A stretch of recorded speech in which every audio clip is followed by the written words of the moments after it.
So this is probably my favorite slide of all time. Over on the right-hand side of your screen, you've got an abused brain. You've got someone who's been abused over time. And on the left-hand side, you have someone who's walking around. They're making decisions. They're using their healthy part of their brain. They're using that prefrontal cortex, a lot of that energy, and you can see the red pieces there. That's a lot of where the activity is happening. They're processing new information. They're making good decisions, maybe not good decisions, but they're making decisions. So they're walking around, they're living their functioning day-to-day life. It's all good. Well, over here on the right-hand side, we've got someone who's been abused over time. And if you notice, a lot of the red area, the activity going on in this brain is focused in the primary survival portion of the brain, the brainstem. So what we see with those who are traumatized is that fight, flight, or freeze gets triggered. It gets triggered over and over and over again, becomes maladaptive, and actually creates brain damage. So some things to watch out for, really in any kind of setting. Repeated injuries over time resulting in very poor scarring. So if you've got someone in front of you with a big gnarly white scar, clearly they didn't get the medical attention for it that they needed. A couple of things might have happened. Obviously, they didn't get the medical attention, or it was a repeated injury used as a form of torture. They were repeatedly injured in the same place. Repeated symmetrical injuries made by patterns like bite marks, tools, belts, shoes, cords, and kitchen utensils. These are things we don't expect to see on the body, so pay special attention to that. Linear or circular burns, this can be used as a form of torture, but also as a form of branding. So we find that traffickers will heat up things that are metal and brand their victims. Bruising that's unusual for accidental injury include the cheek, the neck, the trunk, and the buttocks.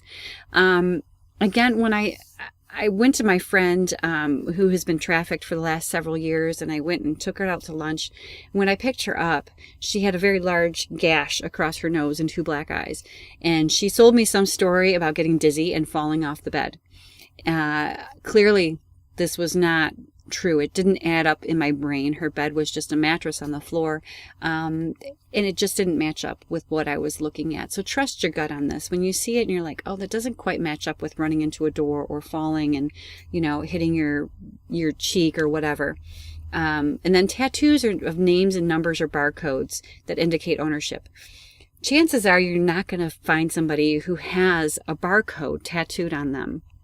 You are more than likely going to find somebody who's got names, who has got symbols like a ladybug or a praying mantis, or we had one guy who tattooed over 200 women with a blue diamond on their chest because his street name was Blue Diamond. There was one trafficker who tattooed all of his victims with the word loyalty across their face.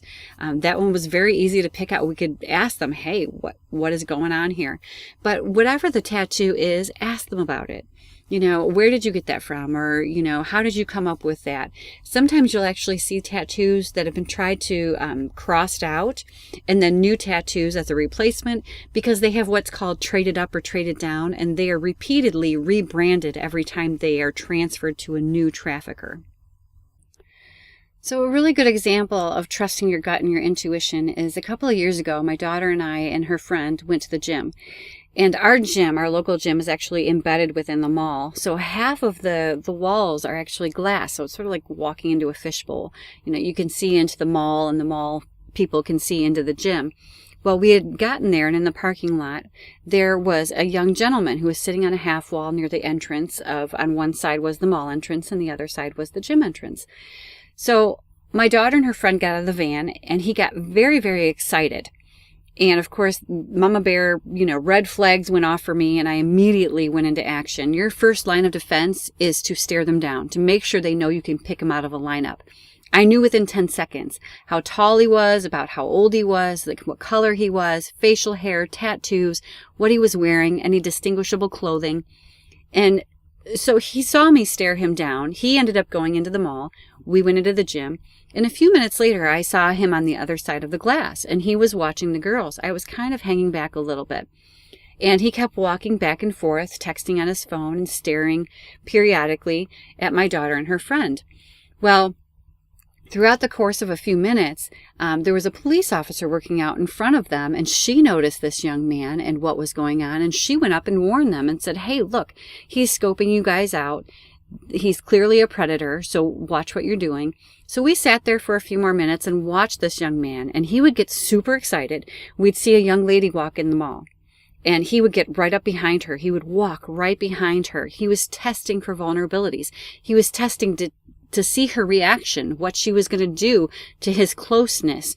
I don't know if he was asking her a question or testing her responses, but what was happening was then he was texting his buddy who was on the other side of the mall and saying, this is what she looks like, this is what she's wearing, this is what store she went into.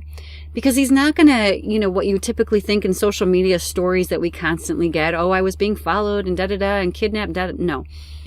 He's not going to drug her and drag her out of the mall. He's going to bump into her, tell her how beautiful she is, ask her what she's doing there that day. They're going to spend a few minutes chit-chatting. Maybe he'll buy her a pretzel or something like that, or a cup of coffee.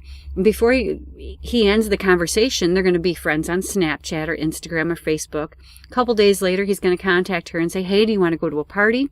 Because guess what? Now they're friends. And then it's all over from there. I cannot stress enough how much human trafficking occurs through the context of relationship.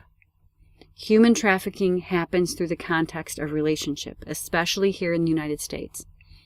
So be aware that they actively target victims, whether it's online or in person, and they look for those vulnerabilities. Online, it could be a young girl stating, hey, she's the only one at home. Mom's working all the time. She's a single parent. Maybe the girl's 12 years old and she's like, I'm so lonely and, nobody's ever here and I don't have anybody to talk to. These are huge red flags for traffickers. And then out in the community, whether it's the neighborhood, work, or school, we can pick up on these things. Traffickers know what vulnerabilities to look for. They know if somebody is seeking attention or affection or, grew up in a very poor neighborhood and having gifts, sounds very appealing, or having a job sounds very appealing. So they know what to look for and they actively target their victim. So as we started developing this seminar, people were kind of confused. They were like, okay, I kind of get that it's this, but is it this? Is it this? So I want to make sure you understand the difference between a lot of crimes that are associated with human trafficking, that go hand in hand with human trafficking, but they're not these things exclusively. So they can often include these things, but it's not exclusively transportation. If I pay someone $3,000 to get me from Mexico to the United States, I get here, I get my driver $3,000, and I am off and running, I'm booking it, I'm good. This is smuggling. This is not human trafficking. However, if I get here and my driver says, you know what, it cost me $5,000 to get you here, and now you have to work on this farm to pay it off before you're free to go.